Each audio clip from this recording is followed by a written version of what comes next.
Hello and welcome back to the Preppy podcast. Thank you all so much for listening and being here today. Today, as always, I have a fabulous episode. This one is with Lindsay Cunningham. She is the founder of LIVRO Olivia by LIVRO, and she's the owner and buyer of Monkee's Mount Pleasant. I have been a big fan of her brands for a while now, and also I've shopped Monkee's Mount Pleasant for many years online. So I was thrilled to get Lindsay on the podcast. I love a fellow girl boss who wears lots of hats and dabbles in lots of businesses. So it was such a joy to learn more about her, how she started her business, how she transitioned from store owner to designer, tips and advice, and everything in between as always. So I think you guys are really going to enjoy this episode. And before we get into that though, just a reminder, I am down to like the final few. I think we only have 1 or 2 tickets for Camp Preppy Dallas, which will be February 6th through 8th at the Ritz-Carlton, the Las Colinas location there. And it is jam-packed with so many fun activities, and the swag bags are seriously amazing. So you can get those tickets at thepreppypodcast.com and get those ASAP because like I said, I only have 1 or 2 left, and the room block is expiring very, very soon. But also we have Camp Preppy in the Hamptons, April 7th through 10th. Those tickets are also available at thepreppypodcast.com.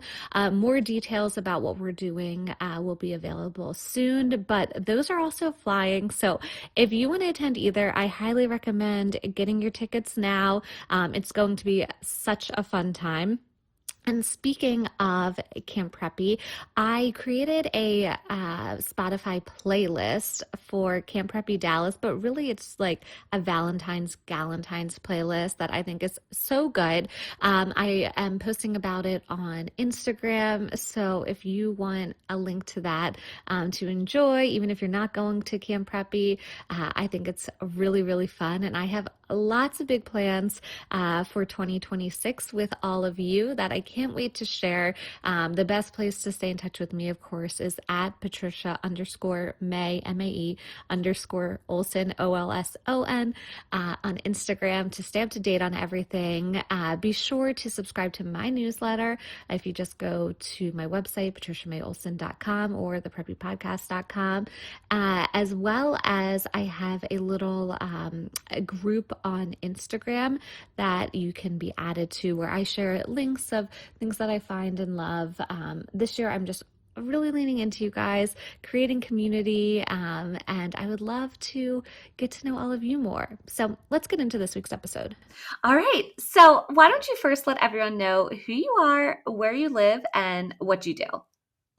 Hi, everyone. I'm Lindsay Cunningham. I live in Charleston, South Carolina, and I am a boutique owner. I own Monkee's Mount Pleasant, and I also am a clothing designer. I have LIVRO and my newest venture, Olivia by LIVRO. Excellent. I have been following you for quite some time, and I just love how you are an entrepreneur in multiple facets, like having a boutique and then being a designer of not one brand, but 2 brands. And especially we chatted a little bit offline, but you're also a big Bravo fan. So I feel like we're going to be besties at the end of this podcast. That's without a doubt. Definitely. So let's start at the beginning. Tell me a little bit about your childhood. Were you always interested in fashion? Were you like making clothes for your dolls growing up? Were you playing boutique owner? Like, what was your childhood like? I am the black sheep of my family, first and foremost. I must say that. Nobody in my family cares about fashion, interior design, nothing of the sorts. So I started really always redecorating my room. And Yeah. that's how my love of all things pretty started. I was always into clothes. I definitely never thought I would be a fashion designer, but I knew I would always be a boutique owner. That was my goal, and that was my dream, I would say. And we didn't come from a family of dreams. You go and you do your 9 to 5 and you have your set paycheck, and that is what you count on. And I was like, no, that's not for me. So I took a whole other route than any person in my family ever has, and they were worried sick about me. But no, I grew up nothing like my life now. We did not have anything. I had a single mother. Oh, wow. Shopping was nothing I was able to ever do unless I worked for it myself. So I've had a job since I was 14, and it was retail. Shocker. That's it. I love it. I mean, it sounds like you had a good work ethic all along. And I love that you knew that you wanted to own a boutique from a young age, and that was kind of always the dream. So when it came time for college, then if you went, where and what did you end up studying? Did you go into, fashion merchandising or business or something completely different? Okay, well, there was a whole, I went through the typical, I don't know what I'm going to do with my life because my family told me, you can't start a boutique. Where's the money coming from? That's a pipe dream. You're not going to be successful. Well, thanks for crushing my dreams. But I started at the University of South Carolina as a math major. Oh, I was wow. going to be a high school math teacher, and then that was way too hard. So then I went to accounting because my grandmother told me I should. And Because accounting's easier than math. right.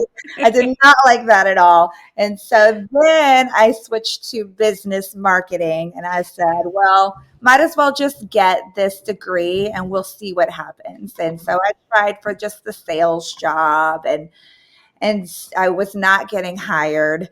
And I finally out of college got a job at Saks and I was like, well, I guess this will do. And then actually, because that path of just being on the retail floor was not for me, I went back to school for nursing. Oh my goodness. And did the whole hospital nursing thing for a couple of years and met my husband and we moved away from where I was and I said, no, I can't do this anymore. And so I went back to retail and the rest is history. Oh my gosh, I love that. So you really did take like a circular motion to get back to owning a boutique. Bigger world just to get back where I started. Yes. I love it. Oh my gosh. Okay. So then tell me, when you came to that point of wanting to own a boutique, like that full circle, then idea of, you know what, I want to go back to that dream that I had as a little kid, and own a boutique. Okay, so I was working at Monkees of Wilmington in Wilmington, Okay. North Carolina. This was the original Monkees, the one that started the whole franchise. And my boss was my mentor. I mean, she was great. And I moved away from there, had my first child. And then when we moved to Charleston, the owner of the original Monkees Mhm. called me and she goes, "You need a Monkees." I said, "Well, all right." And a month later, I was signed on to open a Monkees. I mean, it happened very quickly. It was something I didn't think I would end up ever doing like I had originally wanted to. I thought I would just be a stay-at-home mom Mhm. until I had a child and realized that is the hardest job of all time. And told myself there is absolutely no way I could just be a stay-at-home mom. My Mhm. creative brain was going crazy and I needed something for myself. So when she called me, said, "Hey, you need a Monkees," I said, "Okay." Yeah. Well, so it was like meant to be almost then, it sounds like, It right? was, yes. It just all fell into place like it was always supposed to be that. Yeah. Yeah. So tell me then a little bit about, Monkeys I know is a different structure because it's kind of like a franchise. Is that what you would say? Franchise. Yes. Yes. So how's that different than, just having to start a boutique on your own without, the structure and support of the Monkeys, let's say headquarters, for lack of a better word. Because just in case some listeners, aren't familiar with Monkeys or didn't know that that's kind of how it's structured. Yes, so it is a franchise. So obviously, with any franchise, you're getting help from the corporate office Mhm. all along the way. I Mhm. had absolutely no idea what I was doing. Obviously, I know the retail, I know what the shopper wants, I know what I like, I know how to do the buying part. That's easy. Mhm. But as far as the business side of things, I'm like, how do you open a store? I don't know.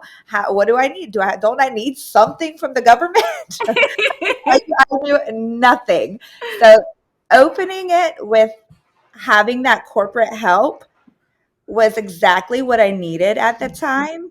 Otherwise, I don't think I would have ever taken that leap. Yeah. So, I mean, I needed them to tell me, okay, you need to go set up your EIN. Oh, Mm-hmm. what's an EIN? Okay. Oh, I have to register this with the government. Got it. Yep. And they just gave me the step by step to give me the confidence in the beginning to make Mm-hmm. sure I knew what I was doing. Yeah. One of my best friends, she has a home staging business and it's through a franchise as well. And I feel a similar with her. Like I don't think she would have gone off on her own and started like being an entrepreneur or her own business if she didn't have that help because it tells you how to structure it. It answers those like questions where if you didn't grow up in a family of entrepreneurs, like you might not know like how to file your taxes for something or Exactly.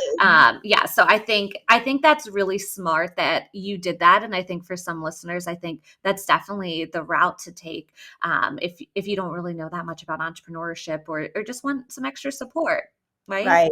Yep. I Yeah. had no idea how to operate a business. So then tell me a little bit about the boutique, about Monkees, then your Monkees. What does that look like from when you opened it to what it is today? I know you recently redecorated the store and all.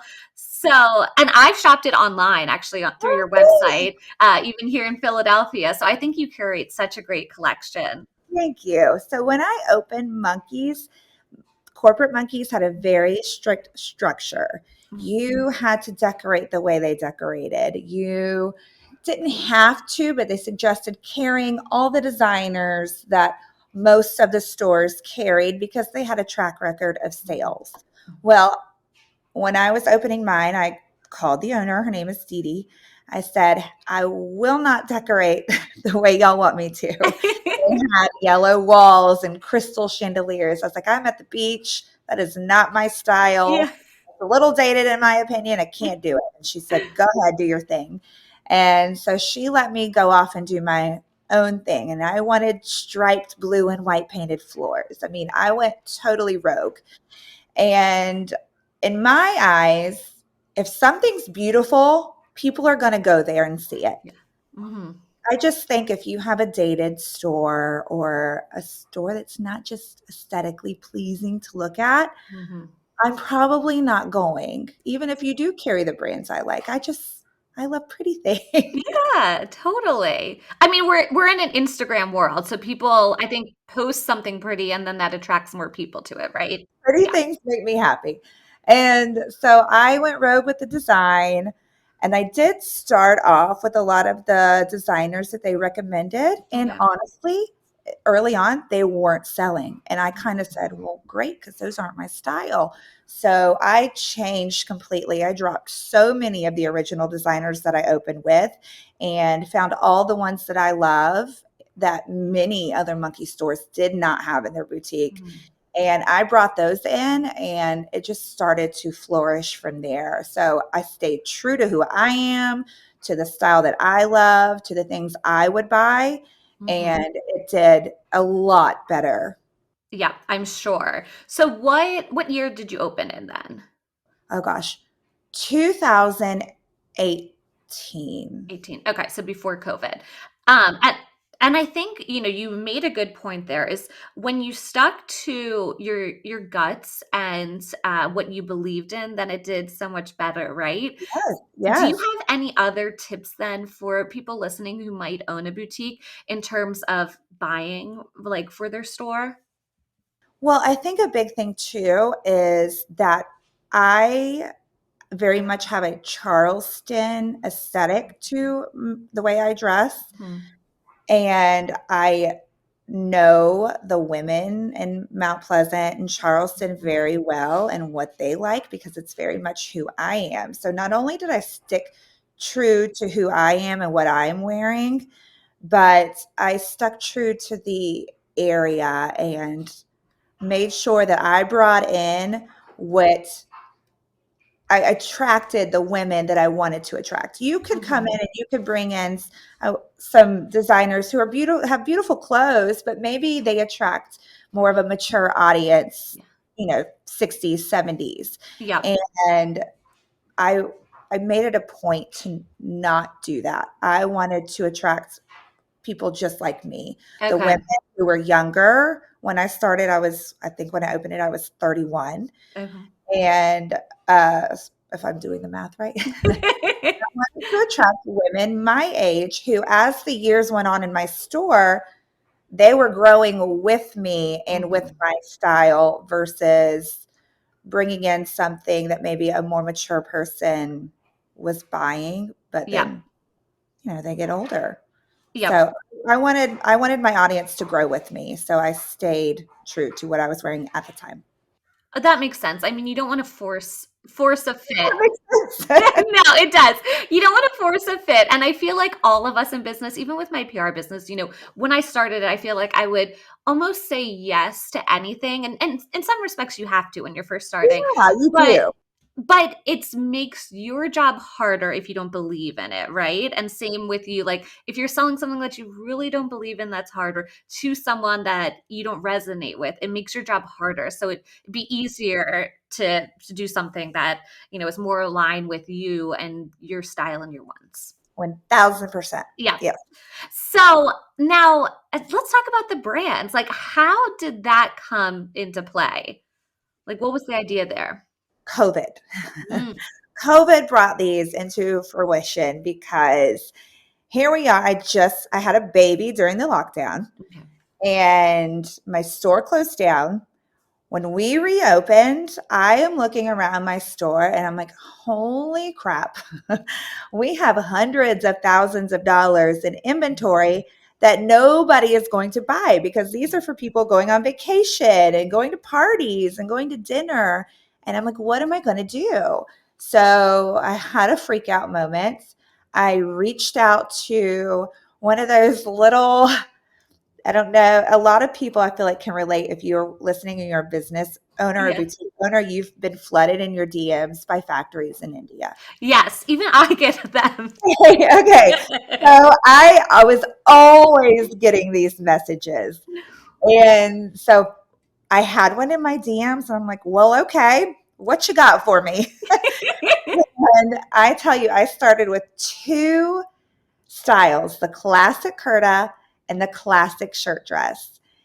And they sent me their ready-made prints, ready-made fabrics, already printed. They're like, here, you can do it on this. And I'm like, okay, well, interesting. This is going to be easy. Let's just do these two styles Mhm. and we'll do that print that you sent me, that print, that print, that print. Well, I got them in probably 3 weeks after this conversation started, Okay. and we posted them on Instagram and they flew out online, like Wow. instantly sold out within hours. And I Wow. brought in a lot. Well, so then I got back in touch with the factory, ordered more, and they really kept just flying out the door, selling out. And it became this high demand that everyone wanted these LIVRO pieces. They were Mhm. casual, they were cotton. You can wear them around your house during COVID, but you still felt put together when you were Mhm. so sick of wearing your pajamas and your yoga pants. And it just, that trend just kept going. Even when our world opened back up, they Yeah. became something that you would just wear to church, wear to lunch, wear to brunch. And it just ended up becoming such a positive thing during a time that I was so worried that my business was going to close, Mhm. and I was thrilled. And then stores started reaching out like, hey, who is this Wow. LIVRO? How do I get it in my store? And I didn't wholesale for a very long time, but they Okay. just kept reaching out. And I was like, okay, well, maybe this could be a whole other business. And Yeah. it turned into that. So it's very So organic. I love that. And I think it's so smart. Like you were able to pivot in that moment. Like you found, there was something wrong and how do we fix this? And it turned out to be a huge blessing then, right? Well, that's what people say. Start a business, find the problem, and Mm-hmm. then find the solution, and Mm-hmm. there is your business. Yeah. So do you think that they were selling so well from the beginning because it just sort of what people were wanting at that time and needing? Or do you think like when you launched them, did you just have like this great photography of the pieces? Or like what do you think really made it kind of an instant success? Zero photography. Oh wow. It was the most low budget thing I've ever done in my life, which was great because I needed the cash flow. So Hmm. our prices started so low because there was no middleman. I could Yeah. get it straight from the factory, and that's exactly what I wanted. I needed something that was inexpensive in my store of $300 dresses. So we sold them around $100. Okay. And I could do that obviously because of the factory prices. So that was one reason it sold well, is because of the price point. Hmm. The other reason it sold so well is because these two styles could be on any woman of any age, any shape. Mm. And then third, that was the same time that I went to one of my girls who works at Monkees and I said, I have been asking you for years, and now I am telling you, I need you to try on and post to Instagram every single style that comes through this door. Hmm. And so she was so sweet to say, okay, I'll do it. And so she started doing try on videos, posting them to Instagram. And every time she was doing that, it would just sell out. We had Uh-huh. horrible photography. I mean, iPhone, and I would upload. It was not good, but the product sold itself. Yeah, that makes total sense. And so were your margins you were able to wholesale right away, or did you kind of have to restructure that once you got all I those had requests? to restructure Mhm. that. Yeah. Okay. So I stuck with this factory for a while. The quality started going downhill because when the quantity started going up. Mm. And so I ended up having to find a new factory, and I had a nicer factory is obviously more Yeah. expensive. So with that, in order for it to be a real sustainable business for me, I did have to restructure prices. Luckily, I still have them as low as I possibly can Mhm. to make my overhead and pay Yep. myself. Yep. But That makes sense. And then when does your other line then come into play? How did that happen? okay, LIVRO, I feel like it's just a very wearable, everyday brand. Uh-huh. It wasn't anything that I really wanted to go to a really nice dinner in Charleston and wear, or take on my vacations for like the fabulous dinners and the moments on these vacations. So I wanted like a vacation destination inspired brand, Mm. something higher end, something a little bit more trendy versus all the classic pieces that LIVRO is, something more fun and elevated. Okay. Okay, that makes sense. So, with that line then, did you have to find a whole other factory since it's a different style, or were you able to stick with your original but like new original factory then? I stuck with my newer LIVRO factory because their Okay. quality is superb, but I obviously elevated the fabrics. Mhm. You can get various cotton poplins. You Yep. can get the lowest grade cotton poplin, or you can get this very expensive. So I stuck with that factory because they're so good. I changed, like I designed my own prints to be Mhm. a little bit more elevated. A lot of these are very customized prints that are hand painted, hand drawn. I really elevated the prints, and then I elevated the fabrics. I elevated the styles. Every detail was a little bit more elevated. So it's definitely a more expensive brand than Yeah. LIVRO, but it was the same factory. And then I did have to add in additional factories for knits and specialty fabrics like sequin. Those all come from another factory. So I Okay. did, yeah. That makes sense. I mean, I don't know how you manage it because essentially you have, three businesses, the boutique and then the two lines. But really, I feel like you have four because you're also then managing wholesale, which is a whole other beast. So, do you sell, or do you go to like markets like Atlanta or Dallas also on top of all of this to sell your line? My line is in showrooms across the country, both of them. Okay. Wow. Thankfully, I have a team who handles Excellent. all Yeah. of can't do all of that. I obviously have to go to market for my store. So Mm-hmm. I'm there buying. I can't also be there selling. So I Yep. do have showrooms, sales reps. I have a whole team of people who are amazing who do all of that side. With Excellent. my brands, obviously I oversee the entire company and give my 2 cents on areas, give my ideas. I have the vision for the brand overall, Mm-hmm. but I pretty much stick to just the design Mm-hmm. and the creative side. Okay, that makes total sense. So speaking of that, then I think a lot of brands that listen to this podcast, one of the things that is challenging when they're starting out is getting into a showroom. Do you have any tips for finding a good showroom or one that's a good fit for you? Like, how did that process work out for you? Well, this is where I feel like I had a leg up. It was Mhm. because I did start as a boutique owner, but not Mhm. only just a boutique owner, a Monkees who has had, when opened, they had 20 years in the Yeah. industry with the connections. So I made quick connections with all of these showrooms. And Okay. so when my brand came about and I was ready to wholesale, I basically just had the pick of the litter where I could Mhm. thankfully just email and say, "Hey, will you carry my brand?" And they said, "Sure, would Yeah. love to." So I think they were obviously hesitant because everybody who doesn't want to be a clothing designer if you're into fashion, and Yeah. everybody thinks they can do it and everybody thinks they're good at it. And maybe I was one in the beginning who they were like, "Ooh, girl, you got some work to do."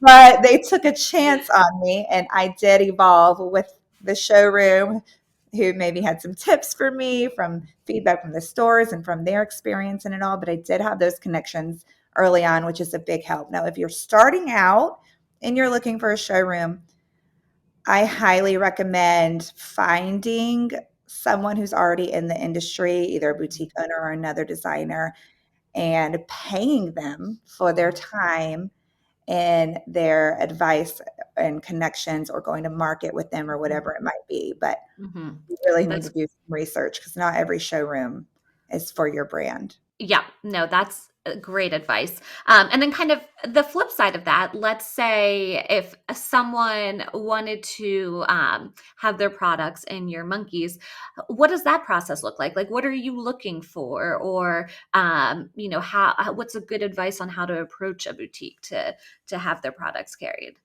Yeah, so we do get approached a lot. Hmm. And obviously, I can't bring in every designer. I have a budget. I Hmm. try to stick to that budget, but it does not always work out. But the biggest thing is, are you doing anything that someone else isn't doing? I receive a lot of people who want to sell me their candles or their jewelry.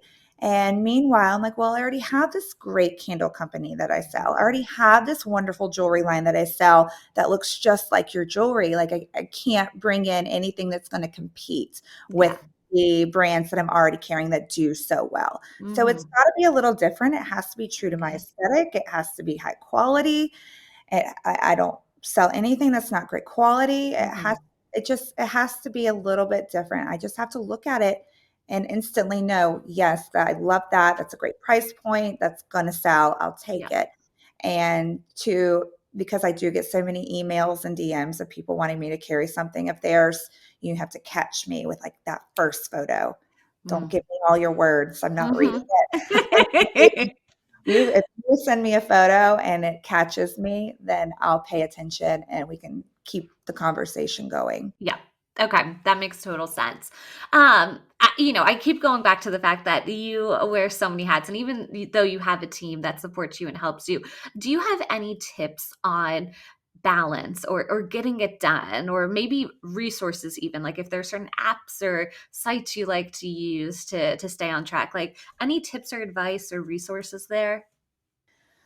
Early on, I did everything myself. I just thought I knew best and it was driving me up the wall and I was stressed and I could not manage it. I have just learned to outsource. I Mhm. will absolutely prioritize everything that I've got going on. I'm like, okay, this has to get done now. This can wait, this can wait, this can wait.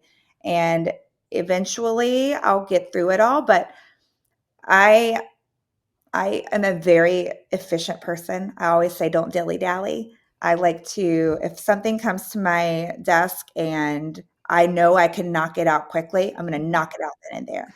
Mm. And then take my time on something that I know is going to take a little bit longer. So I try to get these short list tasks done that are easy Yep. immediately. It's off my Okay. plate. I don't have to go back to it, and then I prioritize. But Okay. I'm a very efficient person, but I outsource anything I can. If I email it to you, that means it's off my plate. You handle that, please and thank you. And Yeah. I've had to learn to just do that and trust my team. And Mhm. I have the best team in the world. So I feel like things have just gotten a lot easier with prioritizing and getting things done. Definitely. I like that, no dilly-dallying and just those little things, even if they're annoying, like, it's just easier to get them done at first as soon as they come in, right? Yes, absolutely. What about marketing? We talked a little bit about, at your boutique, like, the try-ons really helping sell product, but what would you say, for any of your brands or businesses, has really been the best form of marketing and getting the word out? Social media. I mean, Mhm. everything is social media these days. Yep. As soon as I know how I buy. Mhm. You have to, if I'm on Instagram and you post a very clear, beautiful photo of something that you're selling and it's something I'm interested in, you've sold me. Same Mhm. with videos. If your videos are clear, beautiful, great content, I'm watching, I'm buying. Mhm. Mhm. So my biggest thing with my store is if it's not on social media, then you're really just sitting there waiting for the person to walk through the door, Mhm. hoping that they like it. Yep. I wanted to make sure every single thing was in front of your face on social media when you're at home, shopping on your phone. So it was very important to me to get my team online posting in your Mhm. face constantly. And it's out of sight, out of mind too. So if we take a day off posting, we're having a bad online sales day. Yes. Yeah. Just, they don't think of you. They're on to the next. So it's important to stay on, I guess. Mhm. No, that's great advice, and I have to say recently, I feel like a few weeks ago, I got, like a oversized sweater jacket sorta thing from you guys, and because you had posted it, and I was like, "Oh, this looks so fabulous," like, it looks so great, and I don't remember, like, what the description was, but I was like, "I need it," and then I immediately, like, clicked over and purchased it. Yeah.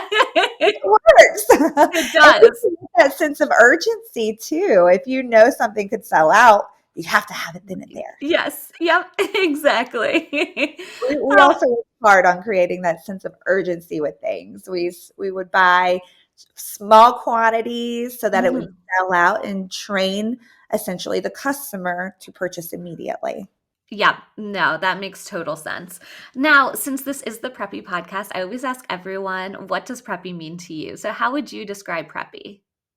To me, preppy is classic, fun, colorful, but also a tinge of bold. I feel like Mm-hmm. I'm related to preppy because I love a classic silhouette, but I love color. Yes. You're Yeah. not going to see a preppy New Yorker. They're wearing black. Yeah. I love color. I love prints, but I love a classic silhouette and I Yeah, love to mix and match and just be fun. And that to me is preppy. definitely. No, I agree. A little bit of color and a little bit of fun for sure. So this will be coming out in January. So can you talk a little bit about that collection then? That'll be live, from both of your brands in January and sort of where the inspiration was for them. Okay, so January is a very off month Okay. for retail and for brands. Hmm. Retail, January and February are the slowest months of the year.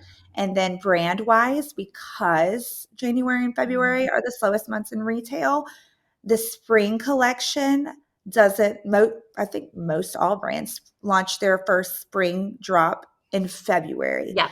getting it into the store and then gearing up for the busy seasons of March, April, May. Yep. But in January, for my brands, we will have our resort collection live that Hmm. launches, or since we are posting this in January, that launched last month in December.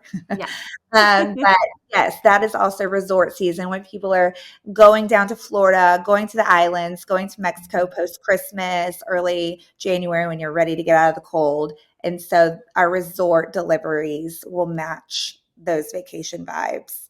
And then our next drop will be February. Okay, February for spring. Yeah. And what do any sneak peeks of those? Like, what do those look like, or any color palette? I design Olivia by LIVRO based on travels, where I've been or where I'm going. Okay. And because I love to dress for the location. So I took an amazing trip last summer to Marbella, Spain, and Oh. stayed at the Marbella Club. And it was my favorite place I've ever been to this day. It Oh. is fabulous. So Olivia by LIVRO spring is designed. We have 3 drops, and each drop is a different place around Marbella, completely designed around that. The colors, the prints, the fabrics. We did a Marbella club in old Marbella, Spain downtown, and then like the Marbella beaches vibe for that. So Ooh. there's that. And then Livro was also destination based. And the 3 drops for that are the Dunlin, which is, I'm sure Mhm. you know, that new Yeah. beautiful boutique that was designed around the Charleston Appeal. And then the Dunmore in Harbor Island. Mhm. I love that place. And then Gasparilla. Oh, So nice. those are the 3 drops for Livro. Very much designed colors and prints around those 3 hotels and destinations. Oh my gosh, I can't wait. Like all of these collections, both the brands, I'm like, need. I hope everybody feels that way. Totally. Now you Uh, never know. It could be a total dud. You don't know. no, it's gonna be Like, fabulous. I mean, really even nerve-wracking when they come out. I'm like, are you gonna like it or are you not? I don't know. so I want to ask a few like fun, more get to know you questions. Like I said, I know you're a big Bravo fan, like I am. So, who is your favorite Bravo celebrity, and like, what's your favorite Bravo show? Okay. I'm very much into Housewives. I Hmm. don't watch all of them, but I watch a lot of them. Salt Lake, Beverly Hills. I just love to see the unattainable kind of rich. Yeah. Stupid rich. So I love watching Beverly Hills for that. Hmm. And then the Salt Lake City is just really good drama. So Yes. those are probably my top shows right now. I know, Okay.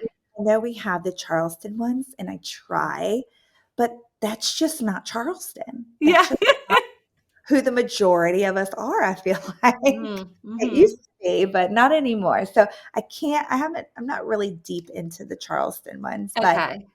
I do love the Housewives, and I would probably my favorite. Well, honestly, my favorite person is Andy. Yeah. Yeah, I went to BravoCon, and he is untouchable. You can't find him there Oh, unless nice. he's on like a panel, which he stays far away. And I got a photo with him, and my whole life was made. I'm done. I happy. I love that. Oh my gosh. And then I know you're really into interior design and decorating. I just know this, and we've talked about from the store. I know you've collaborated with Roxy from Society Social on some of the pieces, and I know you have a mountain house that you've been working on recently and sharing a lot of that on Instagram. So, can you talk a little bit about, decorating and design projects you're currently doing right now? Yes. So obviously, I did not go to school for interior design, but I love it so very much. I I I live my life around. I feel like fashion and interior design go hand in hand. Yeah, If that was 100%. you are into fashion, you're into interior design and vice versa. Mhm, And I very much dress and decorate the same. Print on mhm. print, colors.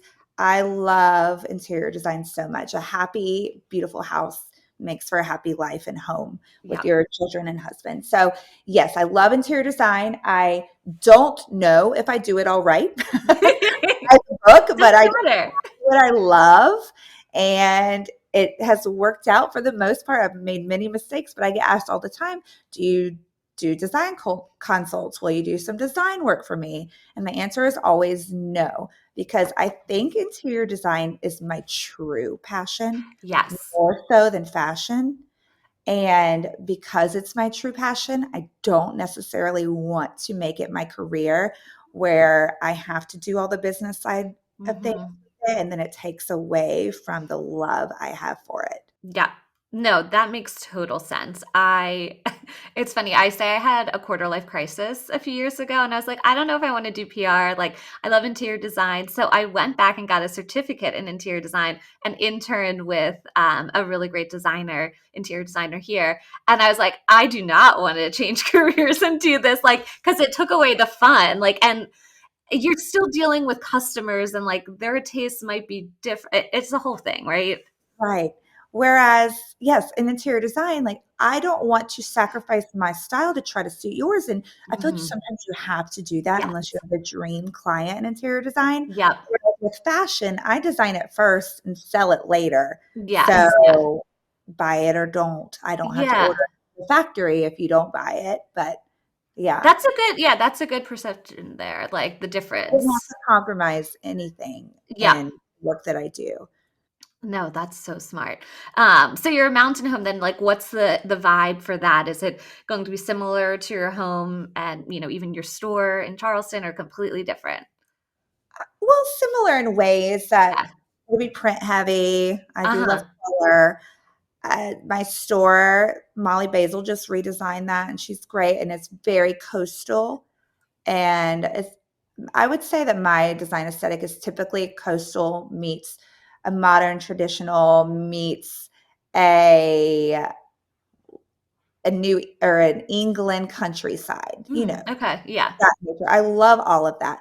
But my mountain house is a little bit traditional. I'm Mhm. trying to tone down the color, tone down the prints a little bit. I Okay. want it to feel very mountain home, a little bit more rustic, Mhm.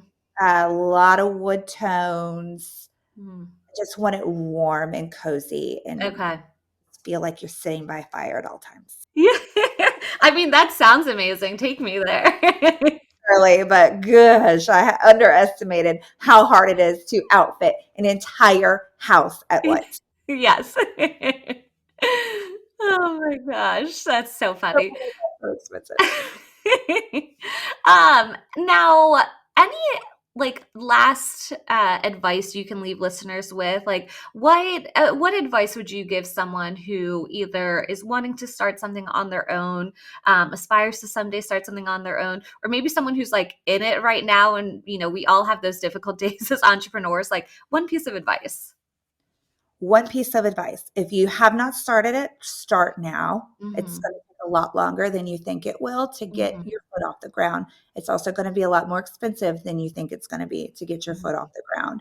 If you're already in it, outsource. Yeah. Wherever my weaknesses lie are where I hire. Yeah. I'm hiring people to do what I can't do that well. Yeah. And I feel like that's why the things that I do are a little bit more successful, is because I have experts in places that I don't think I can provide the best Hmm. in that area, if that makes sense. Yeah, no, makes total sense. Well, thank you so much for being on the podcast. So, final question is where can people find you? Like website, Instagram, anything you want to plug so they can shop, follow, that sort of Okay, you thing. ready? Monkeys in Mount Pleasant at monkeysmp, monkeysmp.com. Livro, shoplivro.com, Livro, at shoplivro for Instagram. Olivia by Livro, oliviabyLivro.com.